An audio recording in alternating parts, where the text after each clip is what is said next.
नमस्कार साथियों, कैसे हैं आप सभी लोग। आशा करते हैं कि खूब ठीक होंगे, अच्छे होंगे सभी लोग। स्वागत है आपका हमारे YouTube चैनल में, बहुत बहुत स्वागत है। और आज हम लेकर आए हैं पाचन तंत्र का भाग 2। जैसा कि आप लोगों को भाग 1 जो बताया गया था, जिसमें के बारे में हम लोगों ने चर्चा किया था, वो था दांत के बारे में। आज हम पाचन तंत्र का भाग 2 लेकर के आए हैं। भोजन किस तरीके से, जो आहार नाल होती है उसमें पचता कैसे है। तो पाचन, सबसे पहले हम ये जान लेंगे कि पाचन कहते किसे हैं, पाचन की डिफिनीशन क्या होती है, पहले इसके बारे में हम लोग चर्चा कर लेंगे। तो पाचन जैसे शब्द से ही क्लियर है, पचना। और पचना क्या होता है कि भोजन के बड़े बड़े अघुलनशील अणुओं का छोटे छोटे घुलनशील अणुओं में, भाई जब तक छोटा होगा नहीं तब तक तो कोई चीज घुलेगा नहीं, तो छोटे छोटे घुलनशील अणुओं में जो बदलने की प्रक्रिया होती है वो पाचन कहलाती है। यानी कि the large and अनसोल्यूबल molecules converted into the small and soluble molecules of the food is called the digestion, पाचन कहते हैं। अगर हम एक शब्द में कहें तो भोजन के जटिल अणुओं का सरल अणु में जो बदलने की प्रक्रिया होती है वो क्या कहलाती है, पाचन कहलाती है। अब बात ये होती है जटिल अणुओं का सरल अणु में बनना कैसे बनेगा। वैसे भी आप देख लीजिए, चावल वो पका चावल जो खाया जाता है उसको ले लीजिए किसी चीज में और थोड़ा पानी डाल लीजिए और पूरा दिन भर हिलाइए। जैसे चावल सुबह तक रहेगा वैसे शाम तक रहेगा, उसमें कोई परिवर्तन नहीं होगा। लेकिन उसी को बढ़िया लुगदी बना दीजिए ठोक ठोक और उसके बाद फिर घोलिए, देखिए जल्दी से खुल जाएगा। तो इस तरीके से दांत उसको, भोजन को छोटे छोटे टुकड़ों में पहले तोड़ देता है और तोड़ने के बाद में फिर वो जो कन्वर्ट होता है बहुत छोटे छोटे अणुओं में, उसमें आसानी होती है। दांत का जो एक मुख्य रोल था मैंने उसको अलग कर लिया है। आज हम आहार नाल और पाचक ग्रंथियों के बारे में चर्चा करेंगे कि किस तरीके से ये पचता है, इनका रोल क्या है। तो पाचक ग्रंथियां जो है इनको हम पार्ट 3 में लेकर के आएंगे। पाचन तंत्र के भाग 3 में आपको पाचक ग्रंथियों के बारे में बताया जाएगा। आज हम सिर्फ आहार नाल के बारे में चर्चा करेंगे कि आहार नाल में भोजन खिसकता कैसे है। ये जो है आपके ये पाचक ग्रंथियां, इनकी चर्चा हम पार्ट 3 में लेकर के आएंगे कि किस तरीके से इनका अहम रोल होता है। आज हम जो चर्चा करेंगे वो आहार नाल के बारे में चर्चा करेंगे। आहार नाल जो कि लगभग 32 से 33 फीट का होता है। 32 से 33 फीट लंबाई होती है आहार नाल की, मुख से लेकर के गुदा तक लगभग 7.5 मीटर के आसपास इनकी लंबाई होती है। और इसका पाचन जो होता है कई चरणों में होता है। पहले मुख में उसका प्रवेश होगा, अंतर्ग्रहण जिसको कहते हैं अंतर्ग्रहण करेंगे। अंतर्ग्रहण करने के बाद उसका पाचन करेंगे, पाचन के बाद अवशोषण करेंगे, स्वांगीकरण करेंगे और मल त्याग। लगभग 4 से 5 चरणों में इसका प्रोसेस पूरा होता है। तो सबसे पहले मुख आता है। क्या आता है? मुख। और मुख में भोजन जाने के बाद दांत उसको कई पार्ट्स में तोड़ देता है। दांत के बारे में चर्चा कर चुके हैं। इसमें मुख में जो सिलेवरी ग्लैंड पाई जाती है, जिनसे कि लार का श्रावण होता है, ठीक है ना। लार का जो श्रावण होता है वो भोजन में पूर्ण रूप से मिक्स हो जाता है। और मिक्स जब हो जाएगा भोजन में तो भोजन लुगदी बन जाता है, चिपचिपा हो जाता है। और जब चिपचिपा हो जाएगा, लुगदी बन जाएगा, तो वो आसानी से ग्रास नली में खिसक जाएगा। अगर लार पूर्ण रूप से नहीं मिली रहेगी, जैसे कभी कभी देखिए तो कुछ लोग पहुंचते ही खूब जल्दी जल्दी से भोजन लिए मुंह में डाले, कुछ वैसे लेके चले के निकल, तो कहते गटई अटक गई। तो काहे अटक गई? लार उसमें सनी नहीं थी, जल्दी जल्दी से उसको निकलने का प्रयास किए, भोजन जाकर के फंस गया। लेकिन जब आराम से भोजन करिए, जिसमें बढ़िया से लार सन जाती है, भोजन एकदम लुगदी बन जाता है, चिपचिपा रहता है, तरल आराम से खिसक जाता है। तो लार सिलेवरी ग्लैंड से निकलता है जो कि, और ग्लैंड जब पढ़ाएंगे तो लार में कौन सा एंजाइम पाया जाता है, उसका रोल क्या है, उसके बारे में चर्चा करेंगे। अभी सिर्फ हम आहार नाल की बात कर रहे हैं। ये भोजन जब इसमें लुगदी बन जाता है सन के, इस मुख में यहां बक्कल कैविटी के द्वारा एक ग्रास नली में आता है, जिसकी लंबाई 25 सेंटीमीटर होती है। कितनी होती है? ये 25 सेंटीमीटर ग्रास नली होती है, और ग्रास नली से होते हुए आता है आमाशय में। ये है आपका आमाशय। ये क्या है? ये आमाशय है, स्टमक। और इस आमाशय के दो मुख्य भाग होते हैं। पहला होता है कार्डियक, दूसरा होता है पाइलोरिक। कार्डियक और पाइलोरिक ये आपके आमाशय का जो मुख्य भाग होता है। कार्डियक भाग ऊपरी भाग को कहते हैं, पाइलोरिक नीचे। कभी कभी कंफ्यूज हो जाता है, भूल जाते हैं लोग कि कौन सा कार्डियक होगा और कौन सा पाइलोरिक होगा। तो देखिए अल्फाबेट में वैसे भी देख लीजिए, एबीसीडी में तो सी जो होता है, सी ऊपर आता है और पी नीचे आता है। सी ऊपर आता है और पी नीचे आता है, इसलिए सी से कार्डियक यकृत का ऊपरी, सॉरी आमाशय का ऊपरी भाग हो गया। और पाइलोरिक जो होगा, चूंकि देखिए पी नीचे आता है तो आमाशय का नीचे वाला भाग पाइलोरिक। इस तरीके से हम याद करते हैं। तो ये कार्डियक ऊपरी भाग होता है, पाइलोरिक निचला भाग होता है। और इसमें जठर रस निकलता है, जिसमें जब हम एंजाइमों की बात करेंगे, ग्लैंड्स ग्रंथियों की बात करेंगे, तो हम जठर रस और उसके बारे में बताएंगे। लेकिन यहां पर इतना ही जान लीजिए कि आमाशय में जठर रस निकलता है, और इस तरह से इसमें हाइड्रोक्लोरिक एसिड HCl का सिक्रीशन होता है। कहां पर? आमाशय में। जठर रस और हाइड्रोक्लोरिक अम्ल का जो स्रवण होता है, सिक्रीशन होता है, वो कहां होता है? आमाशय में होता है। देखिए भोजन जब मुख में रहता है, क्योंकि मुख में लार निकलती है, लार क्षारीय होती है, तो भोजन सेवन सी बात है कि क्षारीय ही होगा। पूछा जाता है, प्रश्न आता है कि भोजन का पाचन कहां से आरंभ होता है या आरंभ होता है, तो सीधा सा फंडा है मुख से। क्यों?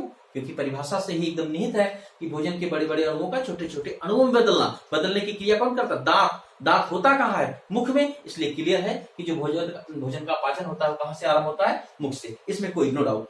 दूसरी चीज ये है कि भोजन, हाँ एक चीज और आता है, मुख में भोजन का माध्यम होता है अम्लीय, क्षारीय की उदासीन। तो सेवर सी बात है भैया, जब काजल की कोठरी में जाएंगे तो काजल तो लगेगा ही। जब लार में सन रहा है, लार क्षारीय है, तो भोजन कैसा होगा? क्षारीय होगा। सेवर सी बात है, लार में सन रहा है भोजन, लार का जो पीएच मान होता है वो मान लगभग ये 6-7 के बीच में होता है। 6 से अबव होता है और 7 के लगभग 7 या उससे कम होता है। तो इस तरीके से भोजन जो होगा वो क्षारीय होगा। और जब क्षारीय होगा तो 7 से भी एबव होता है, कुछ मध्यम क्षारीय होगा। तो इस प्रकार से हम जान सकते हैं कि भोजन क्षारीय माध्यम में होगा। कहां पर? मुख में। ग्रास नली में आता है तो भी माध्यम कैसा होगा? क्षारीय, क्योंकि अभी इसमें कोई भी एंजाइम और कोई भी अम्ल या क्षार किसी चीज से उसका मिलन नहीं हुआ है। ये भी पूछा जाता है कि ग्रास नली में भोजन का पाचन होता है या कौन से किस प्रकार के भोजन पाचन होता है?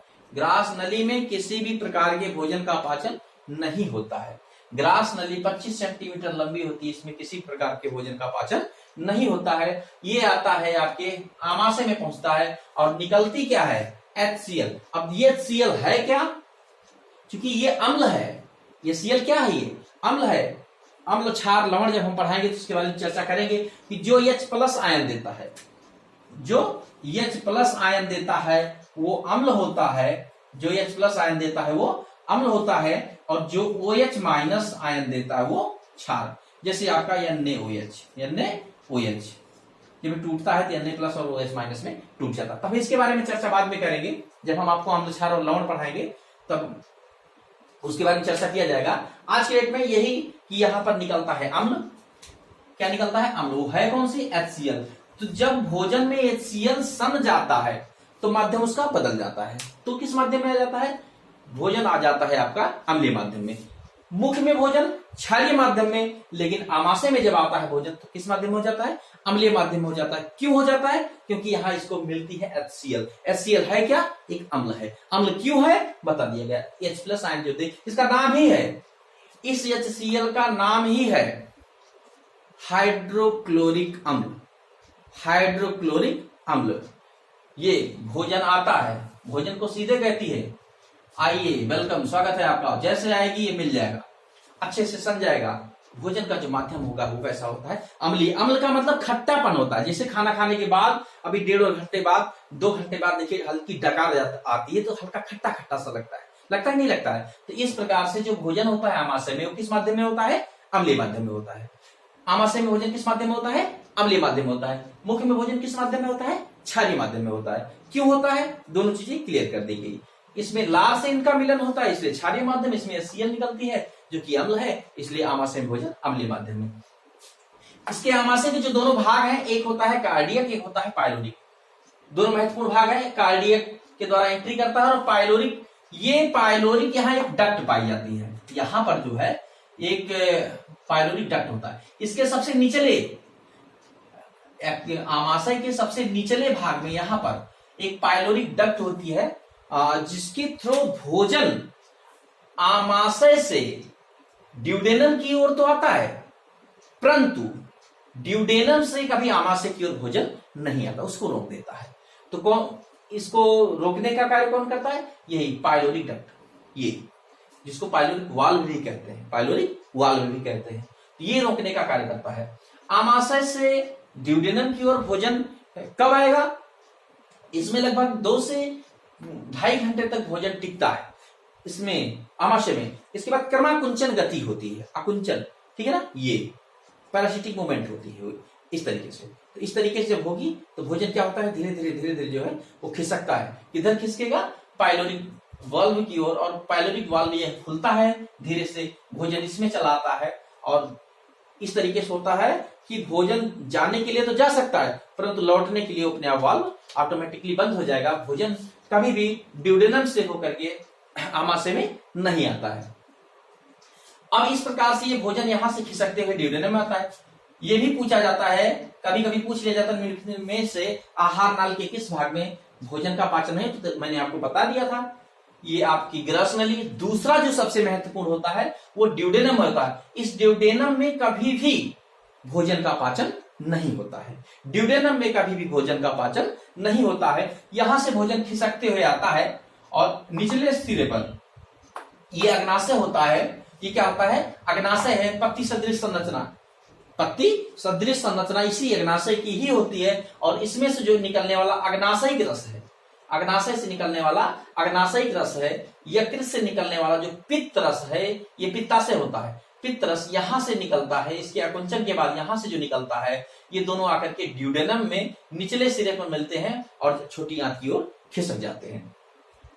तो इस तरीके से अब ये अग्नाशय है। अग्नाशय जब हम आपको ग्लैंड के बारे में चर्चा करेंगे पार्ट 3 में, तब हम इसके बारे में बताएंगे कि यकृत से कौन सा एंजाइम निकलता है, अग्नाशय से कौन सा रस निकलता है, उसके निकलने के लिए जिम्मेदार कौन होता है, और ये पित्त रस पित्ताशय से क्यों निकलेगा, किस कारण निकलेगा, कौन कौन से हार्मोन्स, कौन कौन से एंजाइम इसके लिए सक्रिय रूप से भाग लेते हैं, इसको हम पार्ट 3 में चर्चा करेंगे। आज सिर्फ आहार नाल के बारे में बातें की जाएगी। तो ये जब ड्यूडेनम में भोजन पहुंचता है और धीरे धीरे आगे खिसकता है, कौन सी ये आंत है, ये छोटी वाली आंत है। ड्यूडेनम के बाद जब आगे बढ़ेगी तो कौन सी आंत है, ये छोटी वाली आंत। छोटी वाली जो आंत होती है इसका नाम है छोटी वाली आंत, छोटी आंत। क्यों, क्योंकि ये पतली होती है और भोजन का अधिकांश जो पाचन होता है वो इसी में होता है, छोटी आंत में भोजन का। क्योंकि इसका जो सकरा होता है, इसका जो स्थान होता है, ये सकरा होता है, पतला होता है छोटी आंत का। और अवशोषण जो पूर्ण रूप से होता है, जल के अवशोषण की बात नहीं कर रहा हूं, पौष्टिक तत्वों के अवशोषण की बात कर रहा हूं, वो इसी मैक्सिमम इसी छोटी आंत में हो जाता है। तो इस प्रकार से पूरा आहार नाल कितना होता है, लगभग 32 से 33 फीट का होता है, जिसमें 27 से 28 फीट की मल्लीय छोटी आंत ही होती है, ठीक है ना। तो इस तरीके से मैक्सिमम जो भोजन का पाचन होता है। अब इसमें से आंतरीय रस भी निकलता है, जिनको हम ग्लैंड्स के बारे में जब चर्चा करेंगे तब हम बताएंगे कि किस तरीके से पाचन करते हैं। तो ये जब भोजन छोटी आंत में आता है, एकदम पिस जाता है पूरे तरीके से, तो छोटी आंत में विलाई जैसी संरचना होती है, जिसको विलाई कहते हैं, और ऐसे इस तरीके से कुछ ऐसे कांटा जैसी संरचना होती है, इस तरीके से ये इसको विलाई बोलते हैं। और ये अवशोषित कर लेती है पौष्टिक तत्वों को, जो है वो अवशोषित कर लेती है और वाहिनियों के माध्यम से जो है भेज देती है किसको, लीवर को, ठीक है ना। तो इस प्रकार से यहां से जो आंतों में विलाई पाई जाती है, छोटी छोटी संरचनाएं होती है कांटा सदृश, वो पौष्टिक तत्वों का अवशोषण कर लेती हैं, ठीक है।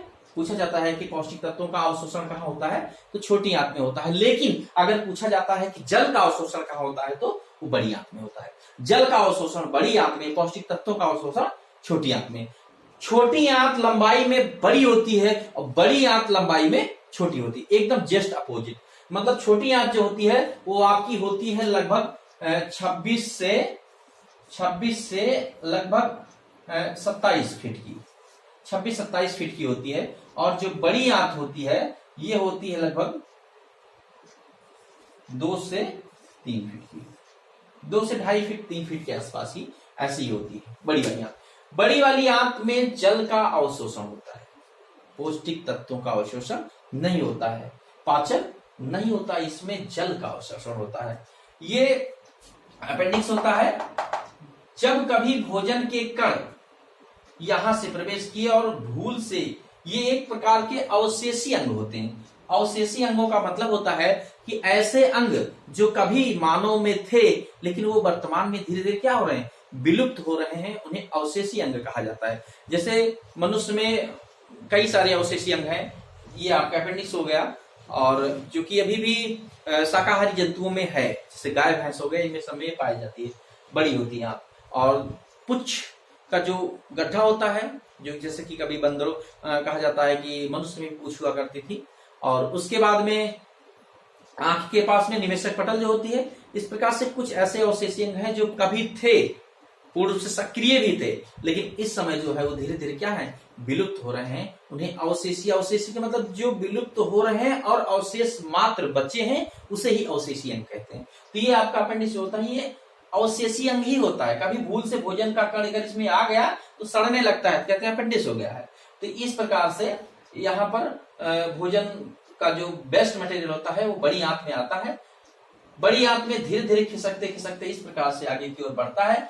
किस क्रिया के द्वारा, क्रमाकुंचन। आंत में एक क्रिया होती है जिसको कहते हैं पैरासिटिक मूवमेंट, कर्माकुंचन गति, और उस कर्माकुंचन गति के द्वारा ये जो भोजन के कण हैं ये धीरे धीरे आगे की ओर खिसकते हैं। बड़ी आंत में जब आता है तो इसमें क्या होता है, जल का अवशोषण होता है। क्या होता है, जल का अवशोषण होता है, और जल के अवशोषण के बाद धीरे धीरे धीरे धीरे इधर की ओर बढ़ते हैं, और इधर मलाशय होता है, और मलाशय के थ्रू होते हुए गुदा से ये बाहर निकल जाते हैं। गुदा जहां पर जो है जिसके थ्रू वेस्ट मटेरियल को बाहर कर दिया जाता है। तो इस प्रकार से ये पाचन है, और मुख के द्वारा प्रवेश करता है। तो टोटल 32 फीट की आंत में इस प्रक्रिया के थ्रू भोजन धीरे धीरे धीरे धीरे करके आगे बढ़ता है। मुख में भोजन आपका किस माध्यम में होता है, क्षारीय माध्यम में होता है। जैसे आमाशय में पहुंचता है भोजन अम्लीय माध्यम में हो जाता है, क्योंकि यहाँ HCl निकलती है, हाइड्रोक्लोरिक अम्ल जिसे कहते हैं।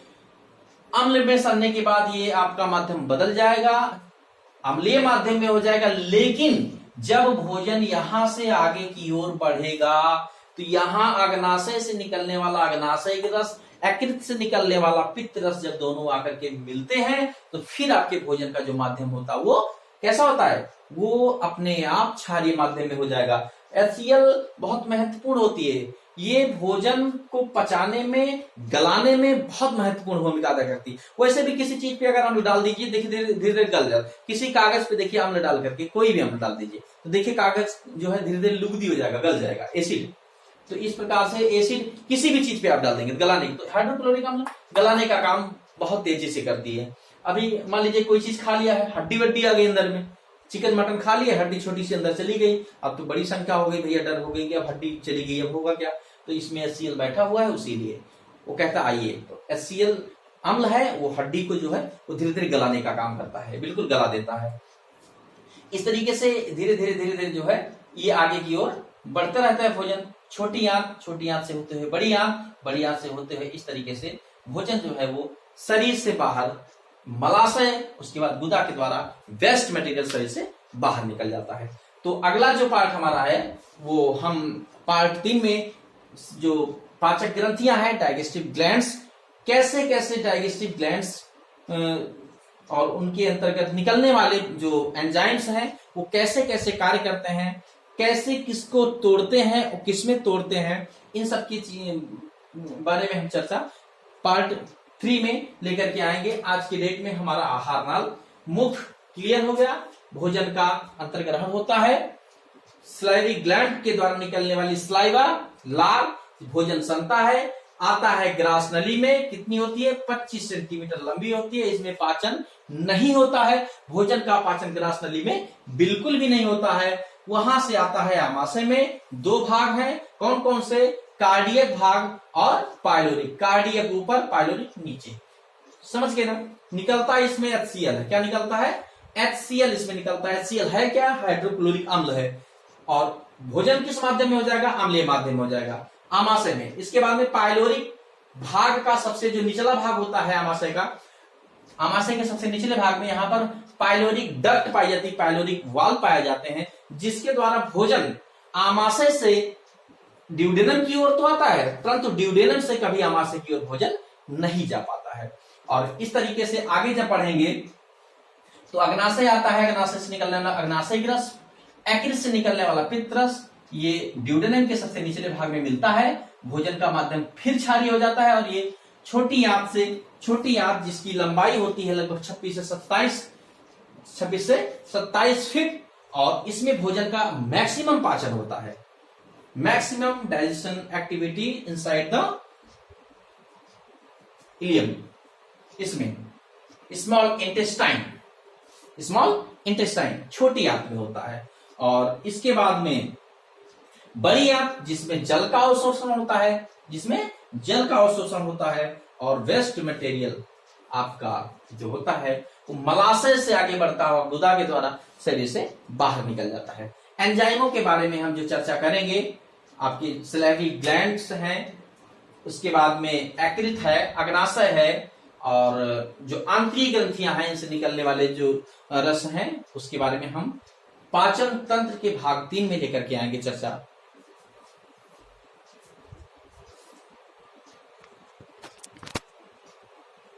अरे